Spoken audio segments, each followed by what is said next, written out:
Hello बच्चों, कैसे हो? आज अपन जो कि अगली पोइम है अमांडा, इसके बारे में अपन यहाँ पर पढ़ेंगे। ठीक है। जो कि अमांडा एक छोटी सी बच्ची का नाम है और उसका बारे में दे रखा है कि उसको किस प्रकार से उसकी माँ है बार बार है उसको काम करने के लिए रोकती है, टोकती है और फिर वो उसके बारे में कंप्लेन करती रहती है। ठीक है। आगे शुरू करते हैं। Amanda. Every child feels that she या ही इज कंट्रोल, यानी प्रत्येक बच्चा है यह महसूस करता है कि उसको कोई ना कोई क्या कर रहा है, कंट्रोल कर रहा है, नियंत्रित कर रहा है, उसके ऊपर कोई अपना अधिकार जमाता है। And instructed not to do one thing और अनदर, और उसको ये सुझाव दिया जाता है, ये निर्देश दिया जाता है कि ये तुम्हें काम करना है या नहीं करना है, इस प्रकार से उसको बोला जाता है। You too may feel that your freedom is curtailed, और आप खुद भी स्वयं ये महसूस करते होंगे कि आपकी जो आज़ादी है उसको छीनी जा रही है, उसको काटी जा रही है, आपसे छीनी जा रही है, हटाई जा रही है।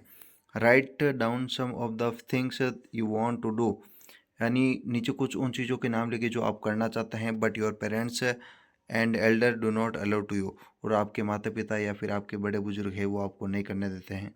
ठीक है। इसके बारे में दे रखा है, ये जो कमेंट है वो मांग रहा है, क्योंकि आपको इस प्रकार से ऐसा कुछ नहीं करना।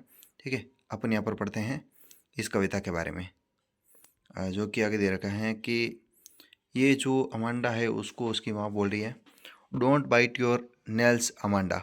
नेल्स, नेल्स का मतलब होता है नाखून, यानी उसकी माँ बोल रही है कि तुम अपने नाखून को मत चबाओ Amanda. And don't hunch your shoulder Amanda, और तुम अपने इस कंधों को मत उचकाओ अमांडा। हंच का मतलब होता है उचकाना एंड शोल्डर का मतलब होता है कंधे। And stop dare slouching up and straight, sit up straight, और तुम इस प्रकार के कुबड़ कर मत बैठो और सीधे बैठो। स्लोचिंग का मतलब होता है कुबड़ कर बैठना। एंड स्ट्रेट, स्ट्रेट का मतलब सीधे, यानी उसकी माँ बोल रही है कि तुम अपने नाखून को मत चबाओ और अपने कंधों को इस प्रकार से मत उचकाओ और इस प्रकार से कुबड़ कर मत बैठो, सीधे बैठो। इस प्रकार से वो रोक टोक कर रही है उसकी माँ। ठीक है। वो अमांडा को बोलती है, अपनी बेटी को बोलती है। तब अमांडा क्या करती है, अपने विचारों के अंदर खोई हुई रहती है। और अमांडा जो कि आगे दे रखा है कि देर इज ए लैंग्वेड एमरोल्ड सी। लैंग्वेड का मतलब होता है एकदम शांत, एमरोल्ड का मतलब होता है एकदम हरा, एंड सी समुद्र, यानी यहाँ पर एक शांत और एक हरा समुद्र है।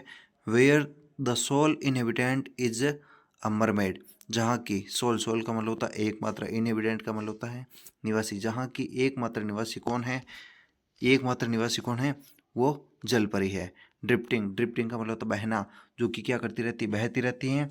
एंड ब्लिसफुली, ब्लिसफुली का मतलब होता है आनंदपूर्वक, यानी इस समुद्र के अंदर एकमात्र यहाँ पर निवासी है, एक जल परी है जो कि उस पानी के अंदर आनंदपूर्वक क्या करती रहती हैं, बहती रहती हैं।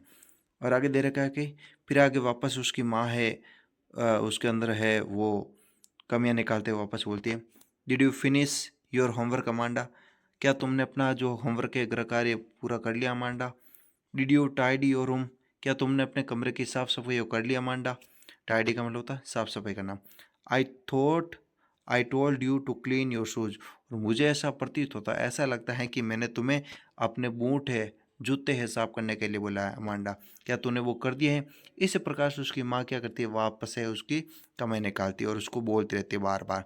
तभी अमांडा वापस क्या करती है, वो अपने मन के अंदर कल्पना करती है, आई एम एन ऑर्फन, मैं एक अनाथ हूँ। Roaming the street, roaming, roaming का मतलब होता है घूमना, एक होता है ROOM, इस रूम का तो मतलब क्या होता है, कमरा होता है, लेकिन यहाँ पर दे रखा है रोम, रोम का मतलब होता है ये घूमना। यानी वो कहते हैं कि मैं अनाथ हूँ और मैं क्या करती हूँ, स्ट्रीट, स्ट्रीट का मतलब होता है गली, मैं उन गलियों के अंदर क्या करती हूँ, विचरण करती रहती हूँ। I pattern soft dust, pattern, pattern का मतलब होता है पैर की आकृति बनाना। उन सॉफ्ट, सॉफ्ट का मतलब होता है एकदम वो हल्की हल्की जो धूल होती है, उस धूल पर मैं क्या करती हूँ, अपने पैरों से क्या करती हूँ, आकृति बनाती हूँ चलते हुए। एंड विद माई हस्ट बेयर पिट, इस प्रकार से मैं अपने नंगे पाँव से क्या करती हूँ, उस धूल के अंदर है मैं आकृति बनाती रहती हूँ, आकृति बनाती हूँ। The silence is a golden, और जो साइलेंस है वहाँ पर एकदम शांति है, बहुत ही ज़्यादा क्या है, सुनहरी है, बहुत ही ज़्यादा अच्छी है। The freedom is a sweet, और जो वहाँ पर जो आज़ादी मिलती है, यानी अनाथ है वो लड़की, और वो कहती है कि मैं अनाथ हूँ और मुझे वहाँ पर रोकने टोकने वाला कोई नहीं है, तो जो आज़ादी वहाँ पर मुझे मिलती है बहुत ही ज़्यादा मुझे अच्छी लगती है, बहुत ही ज़्यादा सुहानी लगती है, और मैं भी उसी प्रकार से आज़ाद रहना चाहती हूँ, उसी प्रकार से एकदम स्वतंत्र रहना चाहती हूँ, ऐसा वो बोलती है। फिर वापस उसकी माँ बोलती है, don't eat that chocolate Amanda, यानी अमांडा तुम इस प्रकार के चॉकलेट मत खाओ। रिमेंबर योर एक्ने, क्या तुम्हें अपने मुहान से याद है? एक्ने का मतलब मुहान से। Will you please look at me, क्या तुम कृपया मेरी तरफ देखोगे? When I am speaking to you, जब मैं तुम्हें बोल रही होती हूँ। क्या दे रखा है, यानी क्या तुम कृपया जब मैं तुम्हें बोल रही होती तो क्या तुम मेरी तरफ देखोगी अमांडा? ऐसे उसकी माँ वापस है वो उसको बोलती रहती बार बार। फिर वापस से अमांडा क्या कल्पना करती है अपने मन के अंदर, आई एम ए रेपेंजल, मैं क्या हूँ? एक रेपेंजल। रेपेंजल एक राजकुमारी है, उसके बारे में यहाँ पर कहानी दे रखी है। I have no take care, और मेरी किसी भी प्रकार की कोई देखभाल नहीं करता है। And life in A tower is a tranquil, और एक उस टावर के अंदर, उस बिल्डिंग के अंदर, बड़ी सी इमारत के अंदर है जो जीवन है वो एकदम क्या है? शांत है। ट्रैंक्विल का मतलब होता है शांत, एंड रेयर, रेयर का मतलब होता है दुर्लभ। जो कि इस टावर के अंदर, इस बड़ी सी इमारत के अंदर है जो जीवन एकदम क्या है? शांत है और दुर्लभ है। I will certainly never let down my bright hair, और मैं उस रेफेंजल राजकुमारी है उसकी भांति बिल्कुल भी अपने बालों को नीचे नहीं गिराऊंगी, और उन्हें बिल्कुल भी खोने नहीं दूंगी। वो बिल्कुल भी उसको मैं चमकीले बाल है उसको नीचे नहीं गिराऊंगी, ऐसा वो बोल रही है। सर्टेनली का मतलब था निश्चित रूप से, एंड ब्राइट का मतलब था चमकीले। मैं अपने चमकीले बालों को नीचे नहीं गिराऊंगी, किसकी तरह?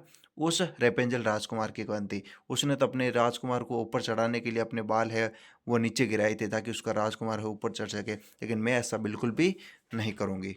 ठीक है, और आगे दे रखा है, stop that sulking at once. Sulking का मतलब होता है कुड़ना, तुम इस प्रकार से कुड़ना बंद करो अमांडा। इस प्रकार से उसकी माँ वापस अब उसको बोलने लगती हैं, और फिर वो कहती है, you are always so moody, तुम हमेशा अपने मूड में रहती हो, अपनी मूड के अंदर रहती हो, कोई मेरी बात सुनती नहीं हो Amanda. Anyone would think, और कोई भी यह सोचेगा कि that I nag at you, मैं तुम्हारी बार बार क्या करती हूँ? नुक्ताचीनी करती रहती हूँ, मैं तुम्हारे बार बार है कमियाँ निकालती रहती हूँ। ऐसा कोई भी यह सोचेगा कब? जब मैं तुम्हें बार बार इस प्रकार से बोलूँगी तो लोग सुनेंगे, देखेंगे, तो ये बोलेंगे कि उसकी मार बार बार उसकी कमियाँ निकाल रही है, उसको बार बार रोक टोक रही है। इस प्रकार से वो सब कुछ लोग है वो सोचेंगे अमांडा। ठीक है, इस प्रकार से उसकी माँ उसको बोलती रहती है। और फिर आगे दे रखा है कि ये क्वेश्चन आंसर देखिए एक बार। इसके अंदर जो अच्छी चीज़ है वो आपको पता चल जाएगा। How old do you think Amanda is, आपके विचार से अमांडा कितने साल की होगी? अमांडा मेरे हिसाब से, मेरे विचार से होगी करीब 13, 14, 15 साल की होगी। जो कि कैसे पता चलता है? हाउ डू यू नो, ये कैसे पता चलता है कि उसकी माँ कहती है, देखो यहाँ दे रखा ये, उसकी माँ कहती है कि don't eat that chocolate Amanda, यानी अमांडा तुम अपनी ये चॉकलेट मत खाओ, ये चॉकलेट मत खाओ। रिमेंबर योर एक्ने, क्या तुम अपने मुहांसे याद है? और जो कि उसकी मुहांसे की बात हो रही है, और हमें भी पता है कि जो मुहांसे होते हैं सिर पर है, जैसे जो चेहरे पर है, वो लगभग है 13, 14 साल की उम्र के अंदर आते हैं। तो इस प्रकार से हम कह सकते हैं कि हाँ उसकी उम्र कितनी है? लगभग ये 13, 14 साल है, 15 साल हो सकती है। Who do you think is speaking to her, आपके विचार से उसे कौन बोल रहा है बार बार? जो कि हमारे विचार से उसकी माँ है उसको बार बार बोल रही है, क्योंकि एक घर के अंदर एक माँ होती है जो बेटी को है बार बार इस प्रकार से बोलती रहती है, हर बात उसको टोकती रहती है, क्योंकि पिताजी को उतना टाइम नहीं होता कि वो घर पर रहे, क्योंकि माँ होती है घर पर ही रहती है, हमेशा उसके पास रहती है, तो वो उसको बोल रही होती है। ठीक है, फिर आगे दे रखा है तीसरा, why are the stranger 2, 4 and 6 is given parenthesis, चूँकि तीसरा क्वेश्चन आपको नहीं करना।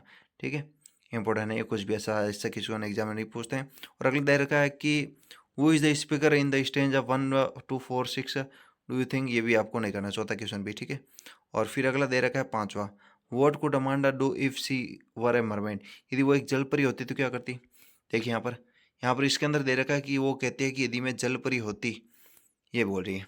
ठीक है, देखिए वो कहती है कि अगर मैं जल परी होती तो मैं क्या करती? उस शांत और हरे समुद्र के अंदर क्या करती रहती? वहां पर मैं आनंद पूर्वक है वहां पर उस पानी के साथ क्या करती रहती? बहती रहती, ऐसा वो सोचती है। ठीक है, ये हो जाएगा। और अगला दे रखा है कि is Aman is Amanda N orphan, क्या अमांडा एक अनाथ लड़की है? और वाई डज सी से सो, अगर वो अनाथ नहीं है तो फिर ऐसा क्यों कहती है? क्योंकि अमांडा कहती है कि कोई अनाथ बच्चा होता है, उसको कोई रोक-टोक नहीं करता है, वो एकदम आज़ाद रहता है, वो कहीं पर भी आ जा सकता है और घूम सकता है। तो वो कहती है कि अगर अनाथ लड़की होती तो मैं भी कहीं पर भी घूम सकती थी, मुझे कोई रोकने-टोकने वाला नहीं होता, मैं एकदम स्वतंत्र रहती। तो मुझे इस प्रकार से घूमना बहुत ज़्यादा क्या लगता है, अच्छा लगता है, इसलिए वो कहती है कि मैं भी शायद अनाथ होती तो। ठीक है? और अगला है कि do you know the story of Rapunzel? क्या आप रेपेंजल की कहानी के बारे में जानते हैं? ठीक है, इस प्रकार के एग्जाम के अंदर वो क्वेश्चन नहीं पूछता है कि व्हाई डज सी वांट, ये यहाँ से लेकर के यहाँ तक एग्जाम के अंदर ये पूछ सकता है कि why does she want to be Rapunzel, वो रेपेंजल की भांति क्यों बनना चाहती है? क्योंकि वह उस बड़ी सी इमारत के अंदर है, वो एकदम शांत रहना चाहती है, वहाँ पर अकेली रहना चाहती है ताकि उसको कोई डिस्टर्ब ना करे। इस प्रकार से वो कहते हैं कि वो भी क्या बनना चाहती है, रेपेंजल की भांति बनना चाहती हैं। और फिर अगर दे रखा है कि वो does the girl yearn for, वो लड़की किस चीज़ के लिए ला रही थी, क्या चीज़ चाहती है? वो एकदम स्वतंत्र रहना चाहती है, गलियों के अंदर घूमना चाहती है, वो उस स्वच्छ पानी के अंदर क्या करती है, आनंदपूर्वक बहना चाहती है। इस प्रकार से वो एक रेपेंजल की भांति बनना चाहती है, जो कि उस टॉवर के अंदर अकेली शांत रहती है। इस प्रकार से ये सब कुछ वो चाहती है ताकि उसको कोई रोकना टोकने वाला ना हो। ठीक है? और अगला दे रखा है ये Amanda is sulking so muddy. ये क्वेश्चन एग्जाम में नहीं पूछता ऐसा। ठीक है, इस प्रकार से आपको ये क्वेश्चन मिल जाएंगे। चलो, ये पोइम यहाँ पर क्या होती है, कंप्लीट होती है। अगर ये पोइम आपको अगर कुछ समझ में आती है, अच्छे से समझ में आती है, अच्छा लगता है, तो आप इसको ज़रूर लाइक करें और आगे अपने मित्रों के साथ शेयर भी करें।